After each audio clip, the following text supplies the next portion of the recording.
하나님의 말씀은 이사야서 28장 14절에서 16절까지입니다.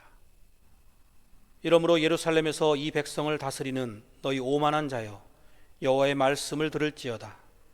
너희가 말하기를 우리는 사망과 언약하였고 스올과 맹약하였은즉 넘치는 재앙이 밀려올지라도 우리에게 미치지 못하리니 우리는 거짓을 우리의 피난처로 삼았고 허위 아래에 우리를 숨겼음이라 하는도다. 그러므로 주 여호와께서 이같이 이르시되 보라, 내가 한 돌을 시온에 두어 기초를 삼았노니 곧 시험한 돌이요 귀하고 견고한 기초돌이라. 그것을 믿는 이는 다급하게 되지 아니하리로다. 아멘.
말씀을 들을지어다 라는 제목으로 말씀 증거하겠습니다.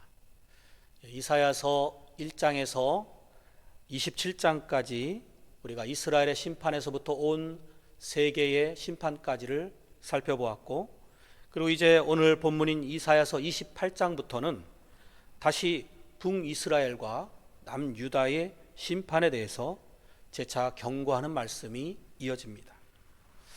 이렇게 이사야서에서는 심판과 경고, 그리고 회복과 구원이라는 메시지가 반복된다는 것을 보게 됩니다. 특히 심판과 멸망 속에 구원의 복음이 담겨져 있다는, 마치 십자가와 부활처럼 우리가 쉽게 이해할 수 없는 하나님의 계시가 나타나 있는 것입니다. 좋게 말로 경고하실 때에 이스라엘이 듣고 회개했다면, 하나님께 속히 돌아왔다면 얼마나 좋았을까 하는 생각을 해봅니다만, 우리 인간은 본성적으로 하나님의 말씀을 잘 듣지 않는 존재이기 때문에 지금까지 끊임없이 반복되고 있는 인류의 하나님에 대한 반역의 역사는 피할 수 없는 숙명처럼 여겨집니다. 그러한 인류를 향해서 오늘 본문에서는 이렇게 이사야 선지자를 통해서 엄위하신 하나님의 음성을 듣습니다. 이러므로 예루살렘에서 이 백성을 다스리는 너희 오만한 자여, 여호와의 말씀을 들을지어다. 예루살렘에서 이 백성을 다스리는 이라는 수식어가 붙어 있긴 합니다만 우리 모두를 향한 경고의 메시지라고 해도 무방할 것입니다. 오만한 자여 여호와의 말씀을 들을지어다. 이것만큼 절실하고 시급한 중대한 문제가 없는 것입니다. 우리 신자들이라면 하나님의 뜻을 더 잘 알기 위해서라도 필요한 일이고, 또 불신자들은 하나님의 말씀을 듣고 회개하고 구원받기 위해서 절실한 경고의 메시지인 것입니다. 그런데 하나님의 말씀을 무조건 듣는다고 다 이해되는 말씀도 아니죠. 들어도 들리지 않고 보아도 깨닫지 못하는 비밀스러운 계시의 말씀이죠. 그래서 오늘은 우리가 하나님의 말씀을 잘 듣기 위해서는 어떻게 해야 될 것인가에 대해서 집중적으로 살펴보면서 은혜 나누기 원합니다. 말씀을 듣기 위한 필수 전제 조건이 최소한 5가지가 있다고 생각됩니다. 거듭남, 기도, 열정, 인내, 거룩입니다. 우리 한번 따라서 해볼까요? 거듭남, 기도, 인내, 열정, 거룩. 먼저 첫 번째로 거듭남을 전제 조건으로 한다라는 이유는 하나님의 말씀은 듣는다고 해서 누구나 다 그것이 하나님의 말씀으로 들리지를 않기 때문입니다. 누구나 다 이해할 수 있는 영적인 말씀이 아니기 때문입니다. 그래서 예수님께서도 귀 있는 자는 들을지어다 라고 말씀하셨습니다. 특히 돌짝밭, 가시떨기밭, 길가, 옥토밭, 대뿌려진 씨앗의 비유를 통해서 말씀을 듣고 깨닫는 자와 그렇지 못한 자가 있다는 것을 말씀하셨죠. 요한계시록에도 보면 소아시아 7교회를 향해서 이렇게 말씀하셨습니다. 귀 있는 자는 성령이 교회들에게 하시는 말씀을 들을지어다. 교회들에게 하시는 말씀엔 특별히 성령을 언급하죠. 예수님을 믿고 거듭난 존재가 되면 성령께서 우리 안에 내주하시고, 그래서 영적인 변화가 제일 먼저 일어나기 때문입니다. 그래서 하나님 말씀을 제대로 듣고 이해하기 위해서는 먼저 거듭나는 것이 최우선적인 필수 요건이라 할 수 있습니다. 성령께서 계시다라고 하는 이 사실부터가 벌써 우리의 이성적인 이해의 영역을 초월하는 영적 세계의 일이지 않습니까? 보이는 세계뿐만 아니라 보이지 않는 세계가 존재한다라는 것을 성경은 확실하게 증거하고 있는데, 이 성경을 기록한 사람들부터가 성령의 감동을 받아서 썼기 때문에 성령의 도우심 없이는 우리가 이것을 이해한다라는 것은 불가능하다라는 것이죠. 본문은 예루살렘 백성들을 향해서 선포한 말씀이기 때문에 어찌 보면 기본적으로 교회에 다 다니는 사람들이다 라고 적용해 볼 수가 있습니다. 그런데 교회를 다녀도 하나님의 말씀을 제대로 듣는 자와 그렇지 못한 자, 거듭난 자와 거듭나지 못한 자들이 섞여 있다고 볼 수 있죠.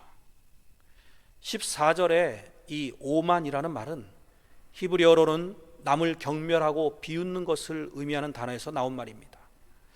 좀 더 앞부분으로 가보면은 이 지금 말씀을 듣는 대상들이 기본적으로 성경을 안다고 자부하는 사람들이었다는 것을 알 수 있습니다.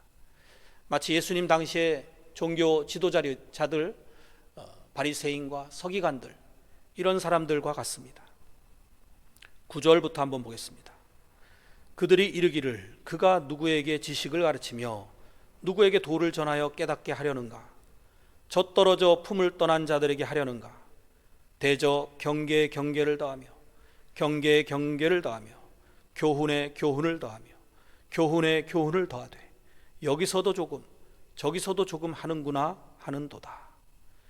유다 지도자들은 도대체 이사야가 누구길래 감히 우리에게 하나님의 말씀을 가르치려고 하느냐, 이런 식으로 비난을 했던 것입니다. 심지어 이사야의 예언은 유치하기까지 하다라고 하는 표현이에요. 다 아는 이야기 자꾸만 반복해서 설교하는 거 나는 듣기 싫다라고 하는 모습입니다. 이 경계에 경계를 더하고 교훈에 교훈을 더하고 여기서도 조금 저기서도 조금, 이 말의 그 히브리어를 보면 차브라차브, 카브라카브, 카브라카브, 저에르샴이라는 말이에요. 무슨 랩하는 것 같죠?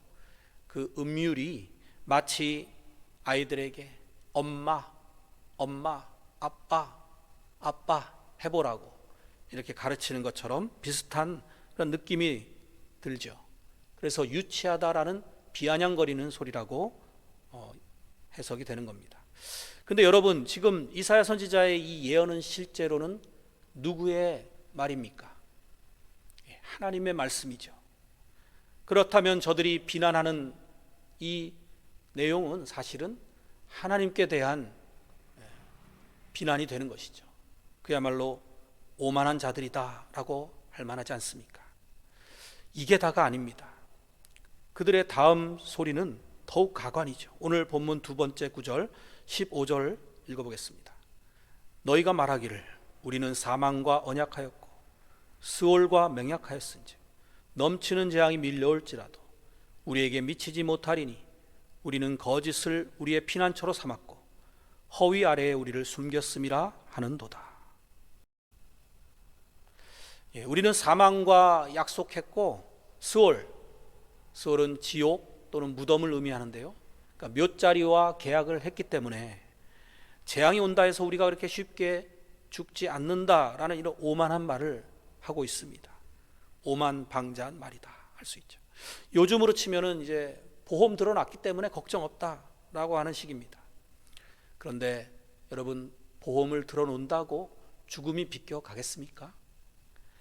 그래서 그들의 말은 거짓과 허위로 자신을 감춘 것에 불과한 것이죠. 이 거짓말과 허위는 사단의 가장 두드러진 특징이기도 하지 않습니까?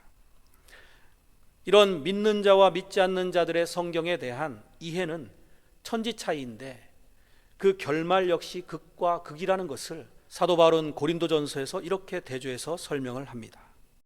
고린도전서 1장 18절입니다. 십자가의 도가 멸망하는 자들에게는 미련한 것이요 구원을 받는 우리에게는 하나님의 능력이라.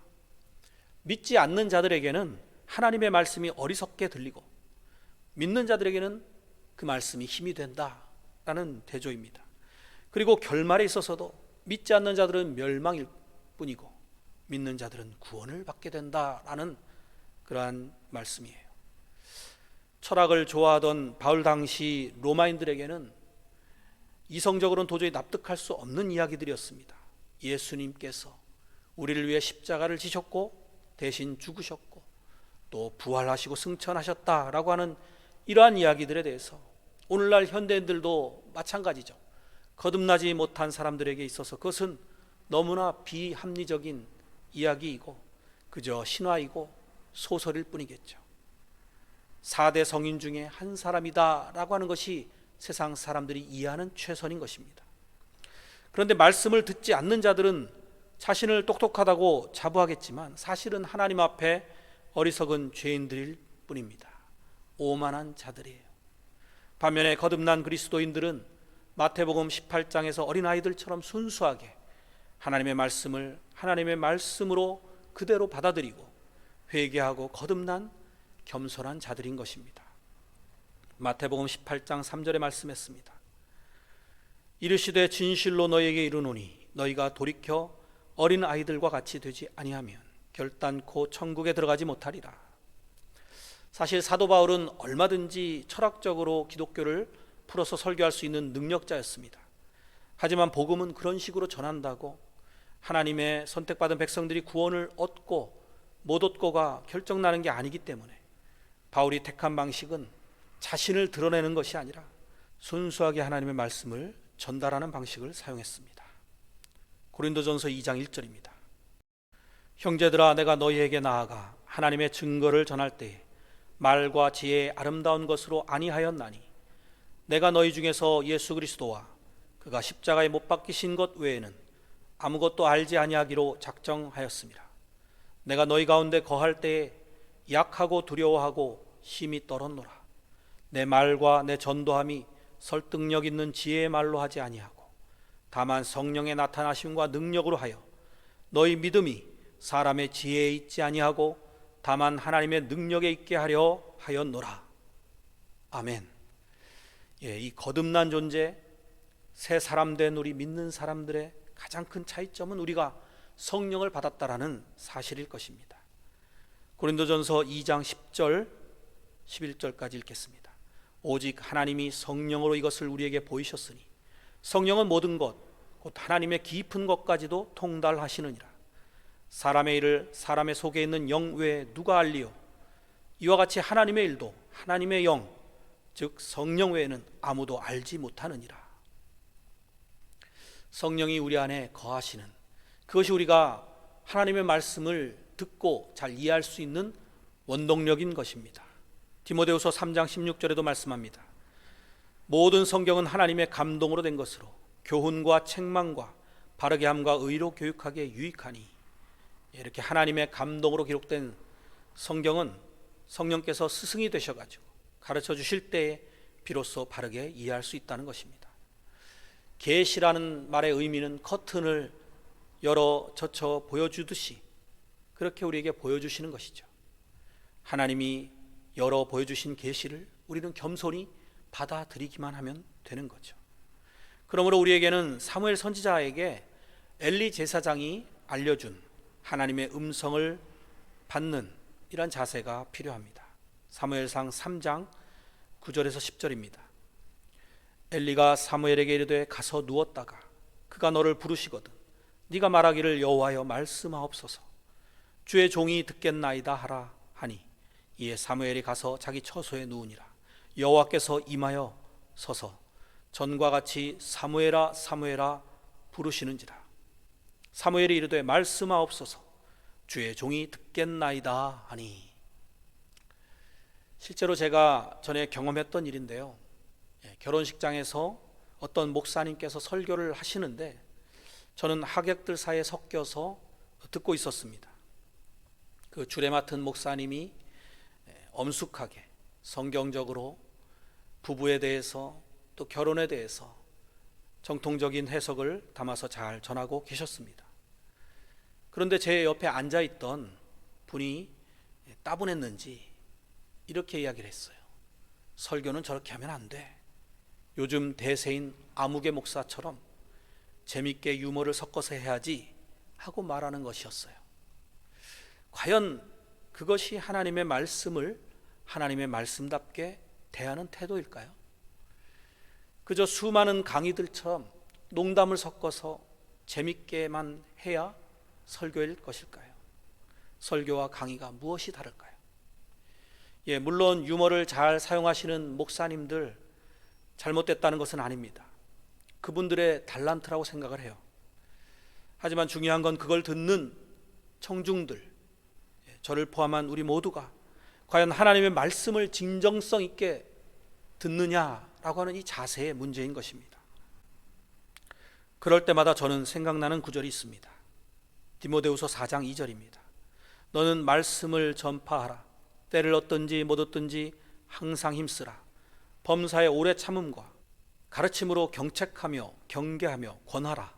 때가 이르리니 사람이 바른 교훈을 받지 아니하며 귀가 가려워서 자기의 사욕을 따를 스승을 많이 두고 또 그 귀를 진리에서 돌이켜 허탄한 이야기를 따르리라. 그러나 너는 모든 일에 신중하여 고난을 받으며 전도자의 일을 하며 내 직무를 다하라. 두 번째로 하나님의 말씀을 잘 듣기 위해 필요한 것은 기도입니다. 기도는 아무리 강조해도 지나치지 않는 필수 요소예요. 초대교회를 보면 사도들이 너무 바빠서 사역에 지장이 생겼을 때 집사님들을 처음 세우는 장면이 나오죠. 거기서 자기들은 오로지 두 가지 일에만 전무하겠다라고 말씀합니다. 그게 뭔지 아시나요? 사도행전 6장 4절입니다. 우리는 오로지 기도하는 일과 말씀 사역에 힘쓰리라 하니. 말씀 사역만큼이나 기도하는 일이 동격으로 취급될 정도로 중요하다는 것을 알 수 있죠. 그러니까 기도 없이 하나님의 음성을 이해하겠다라는 것은 오만한 생각입니다. 그러다 보면 인본주의적인 해석으로 예수님의 부활이나 처녀탄생 같은 부분은 그저 지어낸 이야기처럼 여기게 되고, 또 자의적이고 억지스러운 해석으로 이단처럼 잘못된 사상에 빠질 위험도 있습니다. 차라리 안 읽는 것이 나을 수도 있겠다 싶습니다. 그런 오류에 우리가 빠지지 않으려면 결국은 하나님의 영이신 성령에 의해서 인도하심을 받아야 되는 것입니다. 그래서 기도가 필수적이에요. 초대교회 바람같이 불같이 임하신 성령은 성도들이 마가다락방에 모여서 뜨겁게 기도할 때 임하셨습니다. 또 기도는 하나님과의 의사소통이죠.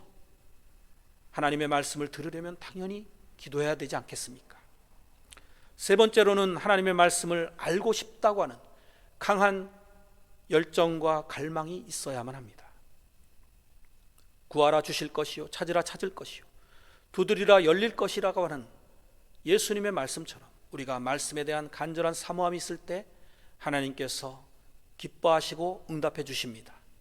사도행전 17장 11절에 보면 이런 열정과 갈망이 있었던 사람들이 나오죠.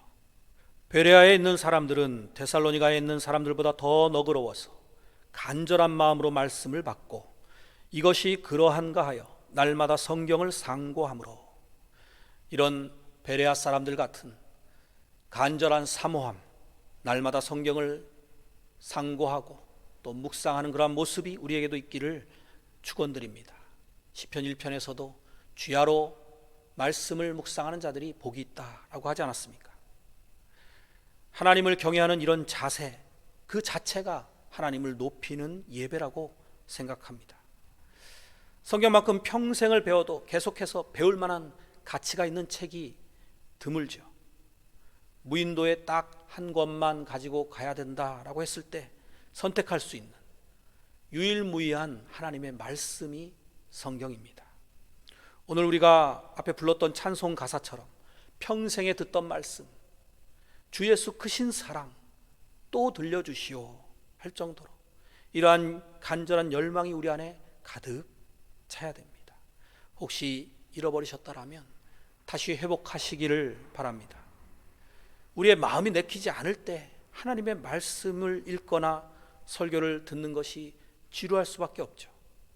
누가 시켜서가 아니라 정말 자원해서 하나님의 말씀을 통해서 하나님의 뜻을 알고 싶다, 그 마음을 알고 싶고 우리에게 원하시는 삶의 방향을 찾고 싶다라고 하는 이러한 갈급함이 우리 안에 있어야 하는 것입니다. 한번 우리 스스로에게 물어봅시다. 내가 지금 성경을 얼마나 사랑하고 있습니까? 또 한 가지 팁을 드리자면, 성경 읽는 것이 지루하다라고 느껴지실 때 그것을 극복하는 비결은 역설적이게도 더 성경을 열심히 읽는 것입니다.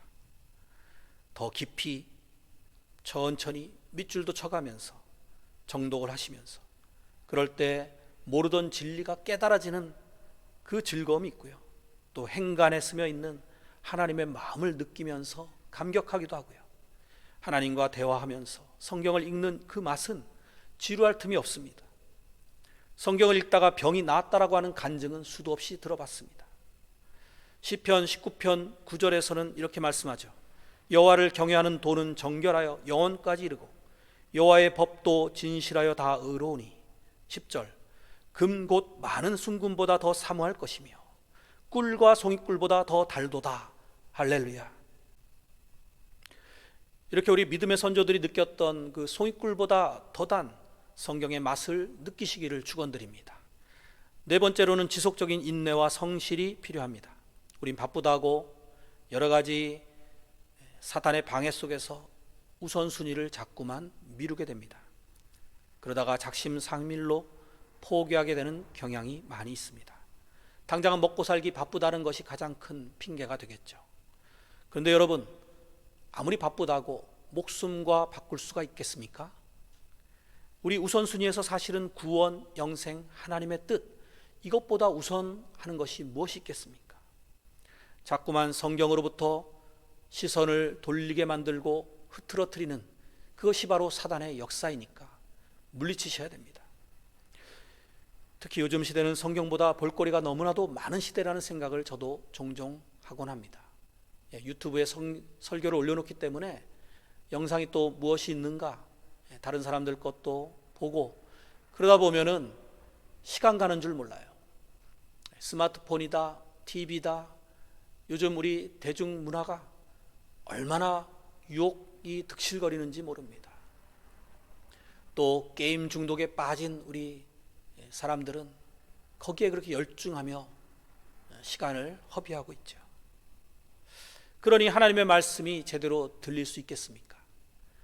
마치 가시떨기 밭에 뿌려진 씨앗 같다라는 생각이 듭니다. 올해 우리 주심교회는 새해를 시작하면서 하루에 4장씩 성경을 읽자라고 실천사항으로 말씀드렸습니다. 잘 실천하고 계십니까? 잘 안 되고 있다면 지금까지의 말씀을 토대로 한번 자신을 점검해 보시기 바랍니다. 거듭남, 혹시 내가 아직 믿음이 부족한 거 아닌가? 기도, 내가 요즘 얼마나 기도했는가? 열정, 혹시 차갑게 식어버리진 않았는가? 인내, 내 의지가 너무나 나약해 있지 않는가? 어디서부터 막혀 있는지를 한번 잘 살피시고 원인을 분석하신 후에 하나님께 기도하십시오. 이걸 잘 극복하게 해달라고, 하나님 말씀을 더 잘 깨닫게 해달라고 기도하시기 바랍니다. 공부에는 왕도가 없다고 하죠. 엉덩이가 무거운 사람이 공부를 잘한다는 말도 있죠. 누구를 막론하고 하나님의 말씀을 듣기 위해서 우리는 노력을 해야 되는 것입니다. 영적 전쟁은 심각하다라는 것을 인식하고 우리는 합당한 대가를 치러야지만 가치 있는 것을 얻을 수 있는 것이죠. 무디 목사님이 이런 말씀하셨습니다. 우리는 그리스도를 한꺼번에 많이 소유해서 일생 동안 살아갈 수 없다. 만나는 일주일에 6일 동안 날마다 새롭게 내렸지만 오래 갈 수는 없었다. 따라서 야위고 밤쯤 굶주린 그리스도인이 대단히 많은 이유는 저들이 묵은 만나를 먹고 살기 때문이다. 구약의 그 만나가 그날 먹어야 됐듯이 우리도 하나님의 말씀을 매일 섭취해야 영적으로 건강할 수 있다는 것입니다. 5번째로 거룩입니다. 거룩은 구별하라는 뜻이죠. 우리가 세상 사람들과는 다른 존재로서 구별된 삶을 살아야 하는데, 즉 예수 그리스도를 본받아서 경건하고 거룩하게 살아야 한다는 이 사실을 항상 잊지 말고 살아야 하는 것입니다. 말씀대로 우리가 살지 못할 때 심리학적인 용어를 빌리자면 방어 기제가 우리 안에 작동을 해서 하나님의 말씀을 점점 멀리하게 됩니다. 예를 들어서 로마서 13장 13절에 이러한 말씀이 있죠. 낮에와 같이 단정히 행하고 방탕하거나 술 취하지 말며 음란하거나 호색하지 말며 다투거나 시기하지 말고 오직 주 예수 그리스도로 옷 입고 정욕을 위하여 육신의 일을 도모하지 말라. 이러한 죄 가운데 빠져 있는 사람이 하나님의 말씀을 들을 수 있겠습니까? 물론 우리 본성이 육신에 속해 있는 한 우리는 모두 불완전하고 한계가 있습니다. 하지만 우리가 평소에 제복을 입으면 군인이 되고 경찰이 되고 의사가 되듯이 이 그리스도로 옷 입는 것이 우리를 통제하게 만들어주는 것입니다. 예수님으로 옷을 입으시기 바랍니다. 그러면 우리의 죄가 가려지는, 하나님 앞에 우리가 의인으로 인정을 받는 효과가 또 있고요, 또 예수님처럼 살 수 있는, 죄를 멀리하는 생활을 가능하게 해주는 힘도 공급해 주시는 것입니다. 그러기 위해서 우리가 항상 예수님을 의식하며 예수님처럼 생각하고 행동하는 습관을 가져야 합니다. 어떤 분은 성경을 읽다가 잘 이해가 안 되고 막히는 부분이 나오면 착한 일을 하나 하고 나서 읽었다고 합니다. 우리도 막히면 길거리에 쓰레기, 담배꽁초라도 하나 줍고 나서 다시 한번 읽어봅시다. 성경 읽다가 잘 이해가 안 되고 막히는 부분이 나올 때 일단 표시해 놓고 쭉 읽는 것이 또 하나의 방법이기도 합니다. 구약부터 신약까지 계속해서 읽어가다 보면 풀리게 돼요. 오늘 16절도 그런 구절의 대표적인 예라고 할 수 있습니다.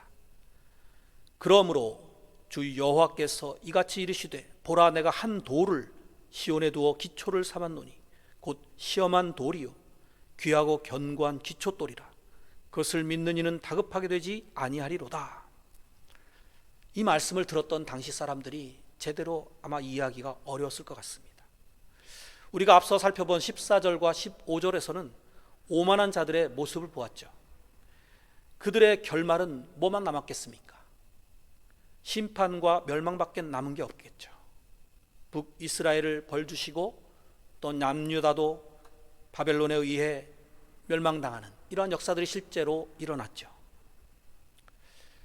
그것으로 역사가 마감이 되었다라고 하면 우리에게 무슨 소망이 있겠습니까?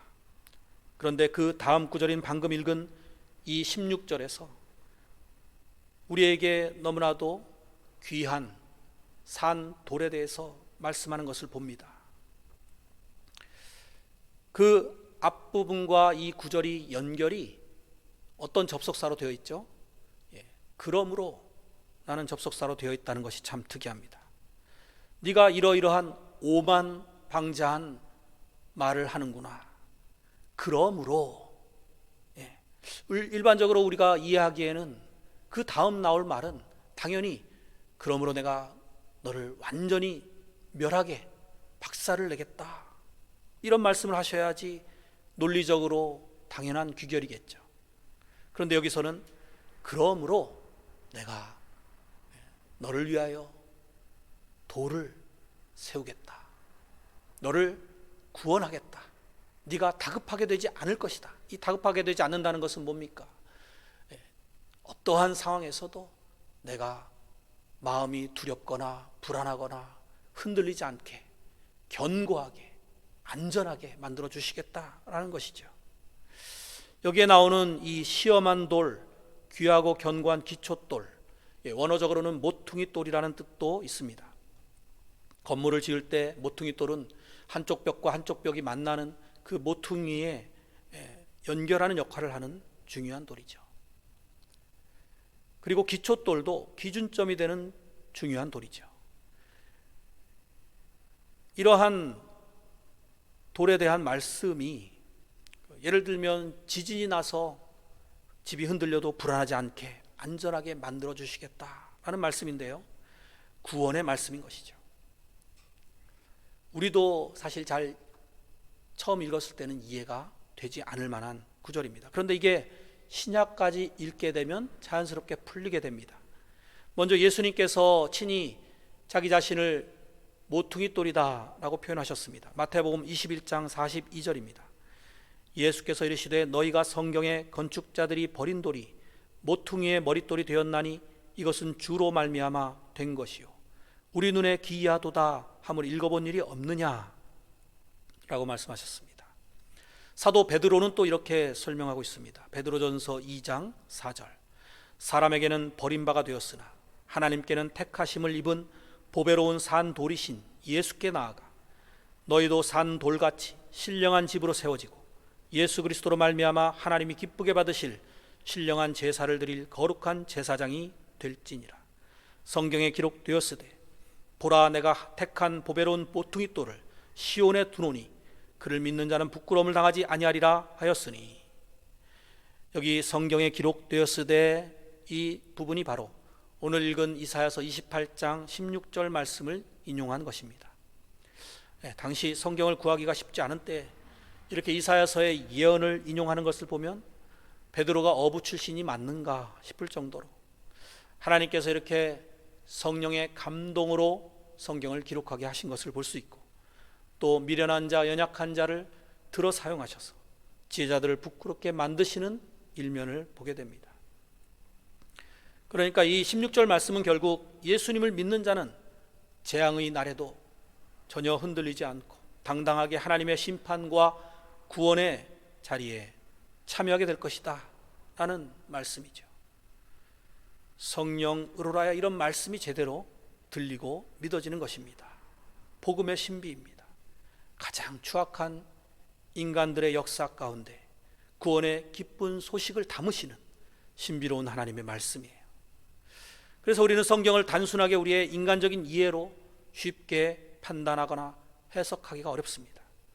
예수님의 마음으로 읽어내야 됩니다. 예수님의 마음으로 읽는다, 고린도전서 2장 16절을 보면 또 이해가 되죠. 누가 주의 마음을 알아서 주를 가르치겠느냐, 그러나 우리가 그리스도의 마음을 가졌느니라. 놀랍죠? 우리가 그리스도의 마음을 가진 자들입니다. 그래서 우리가 성경을 읽을 때 예수님의 마음으로 읽을 수 있는 것입니다. 우리는 이사야서를 포함한 구약 전반에서 메시아이신 예수님의 오심을 준비하는 그러한 메시지들을 발견합니다. 그리고 신약에서는 실제로 메시아이신 예수님이 오셔서 여러 가지 이적과 죽음과 부활, 이러한 성취적인 메시지들을 보게 되는 것입니다. 즉 예언과 성취가 성경의 큰 틀이에요. 성경의 메시지가 복잡해 보여도 오늘 우리들에게 주는 신구약 이 완성된 말씀을 통해서 주고 있는 핵심적인 메시지는 한마디로 예수님을 믿으라입니다. 예수님을 믿고 구원을 받으라는 거예요. 사도행전 16장 31절에 말씀하죠. 주 예수를 믿으라. 그리하면 너와 내 집이 구원을 받으리라. 할렐루야. 사랑하는 성도 여러분, 요즘 시대는 너무나 볼 것도 많고 누릴 것도 많은 풍요로운 시대 가운데 살아가고 있습니다. 그래서 그런지 이 시대에는 교회에 가기를 별로 좋아 안 하고 예배 시간에 설교 시간도 점점 줄어들고 있습니다. 크고 세련된 교회일수록 짧은 게 미덕이에요. 사람들은 얼른 예배를 때우려고만 합니다. 이럴 때는 때운다라고 하는 표현이 아주 적절합니다. 교회 다니는 사람들조차도 얼른 예배 마치고 가서 자기중심적인 생활을 하기 바쁜 이러한 현대 시대상입니다. 그런데 우리 믿음의 조상들을 생각해 보면 설교를 얼마나 사랑했는지 몰라요. 또 듣고 또 들어도 은혜가 되고 주일이 기다려지고 이러한 모습들, 16세기에서 18세기에 청교도 운동이 활발했는데 그 시대를 가르쳐 설교의 황금기이다 라고 일컫습니다. 설교를 통해서 사람들의 일상이 개혁이 되었고 영적인 부흥이 충만하게 일어났었습니다. 저는 그런 시대가 오늘날 다시 도래하기를 소망합니다. 그 통로로 저도 또 우리 성도님들도 쓰임받기를 원해요. 이 시대가 비록 생활에는 많이 부유해졌다 할지라도 영적으로 보면 헐벗고 가난하고 굶주린 허상인 시대라고 생각이 됩니다. 주님 오실 날이 다가옴을 느낄수록 이제 우리는 부디 하나님의 말씀으로 새로워져야 됩니다. 거룩하고 온전해지고 성화되어가는 우리 주심교회 성도들이 다 되기를 소망합니다. 말씀으로 주님께서 주시는 참된 쉼과 평안과 기쁨과 천국의 생활을 함께 누리는 우리 모두가 되기를 예수님의 이름으로 간절히 축원드립니다.